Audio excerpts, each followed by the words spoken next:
আমি সবাইকে প্রীতীয় শুভেচ্ছা জানিয়ে আজকে ভিডিও আরম্ভ করছি।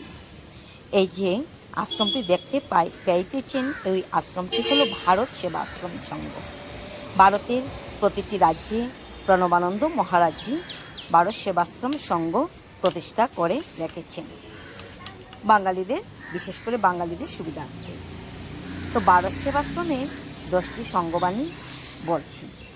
লক্ষ্য কি মহামুক্তি, আত্মতত্ত্ব উপলব্ধি, ধর্ম কি ত্যাগ, সংযম, সত্য, ব্রহ্মচর্য, মহামৃত্যু কি আত্মবিস্মৃতি, প্রকৃত জীবন কি আত্মবোধ, আত্মানুভূতি, মনুষ্যত্ব, মহাপুণ্য কি বীরত্ব, মুমুক্ষুত্ব ও তার মুক্তি পাওয়ার ইচ্ছা, মহাপাপ কি দুর্বলতা, বীরতা, কাপুরুষতা, মহাশক্তি কি ধৈর্য, সহিষ্ণুতা, শৌর্য, মহাসম্বল কি আত্মবিশ্বাস, আত্মনির্ভরতা, আত্মমর্যাদা, মহাশত্রু কি আলস্য, ঝড়তা, রিপু ও ইন্দ্রিয়গুণ, পরম মিত্র কি উদ্যম, উৎসাহ, অধ্যবসায়।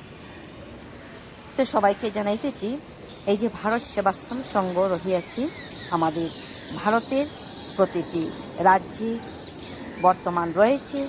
আমাদের যে কোনো স্থানে কোনো অসুবিধা হয় না, আমরা এই ভারত সেবাশ্রম সঙ্গে থাকতে পারি অতি অল্প খরচে, অল্প টাকায়। এখানে আমাদের প্রসাদও পাওয়া যায় খুব কম মূল্যে, অর্থাৎ প্রায় 50 টাকাই বলতে পারি প্রসাদের মূল্য। প্রসাদও মোটামুটি ভালোই থাকেন। তো আপনাদেরকে এই যে স্বামী প্রণবানন্দের 10টি সংঘবাণী বললাম, যদি ভালো লেগে থাকে অবশ্যই লাইক কমেন্টে জানাবেন।